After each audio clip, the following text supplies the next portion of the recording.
मेरा नाम लाली है।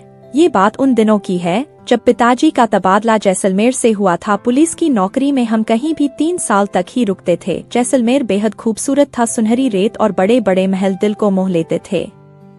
पिताजी को घर व गाड़ी सरकार से मिलती थी और साथ में इंतजाम के लिए कोई न कोई। इस बार उन्हें उनके पुराने एक दोस्त मिले। मैं उन्हें विनिश काका बोलता था। लगभग एक हफ्ते में हम पूरी तरह जम गए थे। नई जगह माँ ने काका को परिवार सहित खाने पे बुलाया। रात ठीक 8 बजे ही दरवाजे पर आहट हुई। मैंने जब देखा तो काका काकी और साथ में उनके एक बहुत ही मासूम सी मुस्कुराहट चेहरे पे लिए एक लड़की।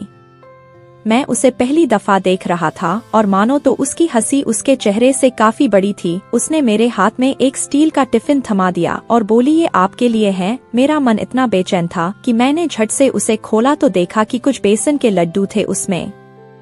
वो बोली, मैंने बनाए हैं खुद से। मैंने खाया तो ऐसा लगा कि वो झूठ बोल रही हो, क्योंकि उनका स्वाद तो ऐसा था जो मैंने आज तक किसी दुकान पे ना चखा था। मैं हैरान था कि इतने छोटे हाथ इतने स्वादिष्ट लड्डू कैसे बना सकती हैं। धीरे धीरे हम सब बातें करने लगे और माँ ने उसे मेरे साथ खेलने को बोला। मैंने उससे उसका नाम पूछा तो बोली लालिमा, और लाली उसके मुस्कुराते चेहरे को जितना देखता उतना ही और देखने को मन कर रहा था। कुछ तो जादू था लाली में जो मैं समझ नहीं पा रहा था।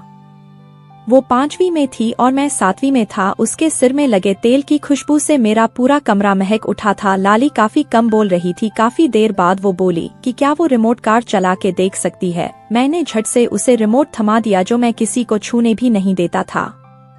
लाली मानो उस कार में खो गई थी। उसे चलाती और खूब खुश होती। फिर हमने खाना खाया और लाली मुझे मुस्कुराते हुए टाटा करके गई थी। लाली की खुशबू और हंसी दोनों ही मैं भूल नहीं पा रहा था। धीरे धीरे दिन बीते और मैं और लाली दोस्त बन गए थे। वो जब भी मुझसे मिलने आती थी तो बेसन के लड्डू बना के साथ लाती थी। वो लड्डू में मुझे लाली का प्यार महसूस होता था, शायद उस उम्र में और उस समय में प्यार जैसे अल्फाज की कोई खास अहमियत नहीं थी, पर जो मैं लाली के साथ रहकर महसूस करता था वो बाकी सबके साथ नहीं था।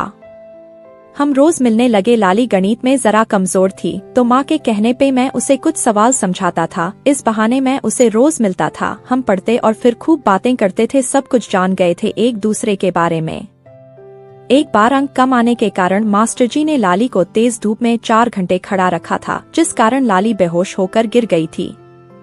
यह सुनकर मानो मेरे अंदर एक अजीब सा गुस्सा आ गया था। यूं तो आज तक मैं पिताजी की चौकी पर नहीं गया था, पर आज मेरे कदम की रफ्तार मीलों के फासले चुटकी में तय कर रही थी। मैंने उन मास्टर जी के खिलाफ एक बड़ी सी कंप्लेन करी। पिताजी ने उस मास्टर को निलंबित कर दिया। एक ऐसा सुकून आया मानो मैंने लाली के आगे आई हर मुश्किल हटा दी हो। समय बीतता गया और लाली और मैं करीबी दोस्त बनते गए। वो मेरे लिए बेसन के लड्डू लाती रहती थी और मैं उसके हाथों के स्वाद में उसका प्यार अपने अंदर समाता गया। 3 साल बीत गए थे। इस बार मेरी हाई स्कूल थी। पिताजी ने अपना तबादला इंदौर करवा लिया था ताकि मुझे बेहतर पढ़ाई की सुविधा मिल सके। समय आ गया था लाली से दूर होने का, जो मैं बिल्कुल नहीं चाहता था। वो मेरी सबसे खास थी और उस रोज मैं और लाली अलग हो रहे थे। मेरे पास उसको बोलने को कुछ खास नहीं था। हम आखिरी बार मिल रहे हैं। लाली बोली। मेरे हाथ में एक डब्बा थमाती हुई मैं उसके लिए एक रिमोट कार लाया था और बोला कि इसे चलाकर मुझे याद करना। मैं उस रोज लाली को गले लगा के रोना चाहता था पर रो नहीं पाया था। लाली की आंखें नम थी। वो बस मुझे ध्यान रखने को बोली और दूसरे शहर जाके कभी न भूलने का वादा करने को बोली। मैंने उसके हाथ को थामते हुए वादा किया। मैं जो महसूस कर रहा था वो शब्दों में लिखना नामुमकिन सा है। वो भाव एक 15 साल के लड़के के थे पर बहुत गहरे थे। शाम की ट्रेन से हम निकल गए थे। काकी और काका हमको स्टेशन छोड़ने आए थे पर लाली नहीं आई थी। मैं उसे आखिरी बार देखने की उम्मीद भी खो बैठा था। बस हाथ में उसका दिया लड्डू से भरा डब्बा कस के पकड़ कर बैठा रहा। माँ जानती थी कि मैं किस बात से उदास हूँ पर कुछ बोली नहीं। पिताजी ने ये कहकर समझा दिया कि वहाँ नए दोस्त बन जाएंगे। छोटी मुंबई नगरी है वो, वहाँ तुम्हारा मन झट से लग जाएगा।